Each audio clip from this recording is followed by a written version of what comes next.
السلام علیکم ورحمۃ اللہ وبرکاتہ۔ پیارے ناظرین، امید ہے اب بخیر و عافیت ہوں گے۔ عوام اہل سنت میں بہت ساری ایسی بدشگونیاں اور باطل باتیں پھیلی ہوئی ہیں جن کا حقیقت سے کوئی واسطہ نہیں۔ مثلاً بعض عوام کا خیال ہے کہ رات کے وقت آئینہ دیکھنے سے منہ پر چھائیاں پڑ جاتی ہیں۔ اس کا کوئی ثبوت نہیں، نہ شرعاً نہ طبعاً، بلکہ عورت اگر اپنے شوہر کے سنگار کے واسطے آئینہ دیکھے، چاہے رات میں یا دن میں، تو اسے بڑا ثواب ملتا ہے۔ اسی طریقے سے ایک بے بنیاد بات لوگوں کے ذہن میں یہ بیٹھی ہوئی ہے کہ بلی اگر راستہ کاٹ جائے تو یہ نحوست کی علامت ہوتی ہے۔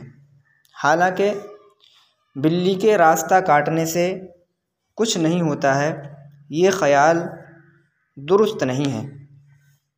بعض عورتوں میں یہ بات مشہور ہے کہ کتے کے بھونکنے سے موت پھیلتی ہے، اور جس گھر کے قریب بیٹھ کر کتا آواز نکالے اس گھر میں موت واقع ہو جاتی ہے۔ یہ بھی بے اصل اور جہالت کی بات ہے۔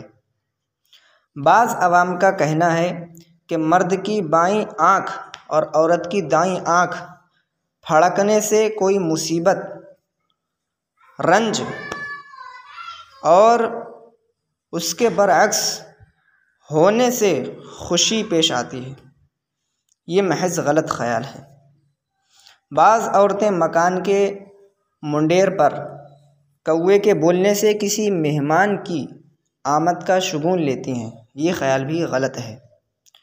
اکثر لوگوں میں یہ بات مشہور ہے کہ جب ہچکی آتی ہے تو کوئی یاد کرتا ہے، یہ بھی بے اصل بات ہے۔ اسی طرح عوام میں یہ بھی مشہور ہے کہ کسی کی چارپائی یا پلنگ پر بیٹھ کر پاؤں ہلانے سے وہ قرض دار ہو جاتا ہے، یہ بھی بے اصل اور بے بنیاد بات ہے۔ عوام میں یہ بھی مشہور ہے کہ قینچی نہ بجاؤ، قینچی بجانے سے آپس میں لڑائی پھیلتی ہے، یہ بھی بے بنیاد بات ہے۔ بعض عورتوں میں یہ مشہور ہے کہ زمین پر نمک گرا دینے سے قیامت کے دن پلکوں سے اٹھانا پڑے گا، یہ خیال بھی بے اصل ہے۔ لوگوں میں مشہور ہے کہ شام کے وقت مرغ اذان دے تو اس کو فوراً ذبح کر دو، کیونکہ یہ اچھا شگون نہیں۔ یہ بات جہالت پر مبنی اور بے اصل ہے۔ حقیقت یہ ہے کہ سفید مرغ برکت کا سبب ہوتا ہے۔ رسول کریم صلی اللہ علیہ وسلم نے بھی اپنے گھر میں مرغ رکھا تھا۔ حضرت انس رضی اللہ تعالیٰ عنہ فرماتے ہیں، رسول کریم صلی اللہ علیہ وسلم نے ارشاد فرمایا، سفید مرغ رکھا کرو، کیونکہ جس گھر میں سفید مرغ ہوگا نہ تو شیطان اس کے قریب جائے گا، نہ تو جادوگر، اور ان گھروں میں بھی شیطان نہیں جا سکتا جو اس گھر کے ارد گرد ہوں گے۔ اسی طریقے سے بعض جاہل لوگ چھینک کو بدشگونی سمجھتے ہیں۔ اگر کسی کام کے لیے جاتے وقت کسی کو یا جانے والے کو چھینک آ جائے تو لوگ یہ بدفعلی لیتے ہیں کہ یہ کام نہیں ہوگا۔ یہ بہت بڑی جہالت اور بے عقلی کی دلیل ہے۔ حدیث میں آیا ہے کہ چھینک اللہ تعالیٰ کو پسند ہے، اور یہ بھی ایک حدیث میں ہے کہ اگر کوئی بات کرتے ہوئے چھینک آ جائے تو یہ چھینک اس بات پر گواہ ہو جاتی ہے۔ اب غور کرو کہ جب چھینک کو رسول کریم صلی اللہ علیہ وسلم نے شاہد عدل کا لقب دیا تو پھر بھلا چھینک منحوس اور بدشگونی کا سامان کیسے بن سکتی ہے؟ اس لیے لوگوں کو اس عقیدے سے توبہ کرنی چاہیے کہ چھینک منحوس اور بدفعلی کی چیز ہے۔ دکھتی آنکھ سے جو پانی نکلے وہ نجاست غلیظہ ہے، یوں ہی ناف یا پستان سے درد کے ساتھ پانی نکلے نجاست غلیظہ ہے۔ اکثر دیکھا یہ جاتا ہے کہ آنکھ دکھنے میں جو پانی بہتا ہے لوگ اسے اپنے لباس سے پونچھ لیا کرتے ہیں، اور یہ خیال کرتے ہیں کہ یہ ایک آنسو کی طرح ہے، حالانکہ یہ غلط ہے۔ جس کپڑے سے پونچھا گیا وہ کپڑا ناپاک ہو جاتا ہے۔ دودھ پیتے لڑکی یا لڑکے کا پیشاب بھی نجاست غلیظہ ہے، اور عوام میں جو یہ مشہور ہے کہ دودھ پیتے بچے کا پیشاب پاک ہے، یہ بالکل غلط ہے۔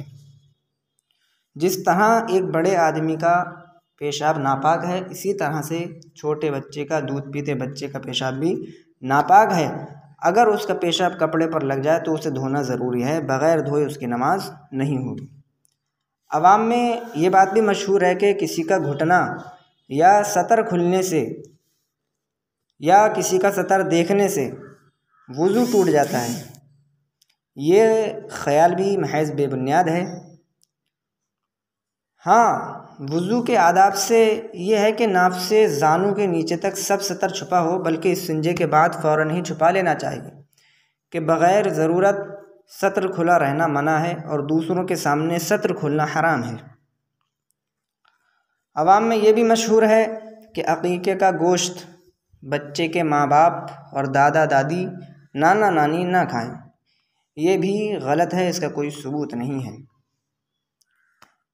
اور بعض جاہل لوگ قضائے عمری کے حوالے سے بھی اپنے اندر خام خیالی پالے ہوئے ہیں۔ قضائے عمری کہ شب قدر یا اخیر جمعہ رمضان میں جماعت سے پڑھتے ہیں، اور یہ سمجھتے ہیں کہ عمر بھر کی قضائیں اسی ایک نماز سے ادا ہو گئیں، یہ باطل محض ہے۔ بعض لوگ اپنا جاہل ہونا، ان پڑھ ہونا عذر سمجھتے ہیں، حالانکہ ان پڑھ یا گنوار ہونا، عورت ہونا یا مرد ہو، کسی کا بھی ان پڑھ رہ جانا یہ کوئی عذر نہیں ہے۔ شریعت کی باتیں سب پر سیکھنا فرض ہے۔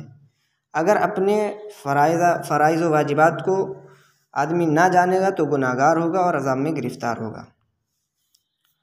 عوام میں مشہور ہے کہ نامحرم عورتوں کو اندھے سے پردہ کرنا لازم نہیں، یہ بالکل غلط ہے۔ اندھے سے پردہ ویسا ہی ہے جیسا آنکھ والے سے، اور اس کا گھر میں جانا، عورت کے پاس بیٹھنا ویسا ہی ہے جیسے آنکھ والے کا۔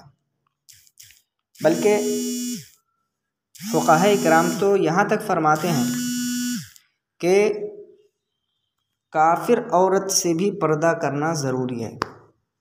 حضور سیدی اعلیٰ حضرت فاضل بریلوی ارشاد فرماتے ہیں، شریعت کا تو یہ حکم ہے کہ کافرہ عورت سے مسلمان عورت کو ایسا پردہ واجب ہے جیسا مرد سے کرنا واجب ہے، یعنی سر کے بالوں کا کوئی حصہ یا بازو یا کلائی یا گلے سے پاؤں کے گٹوں کے نیچے تک جسم کا کوئی حصہ مسلمان عورت کا کافرہ عورت کے ساتھ کھلا ہونا جائز نہیں ہے۔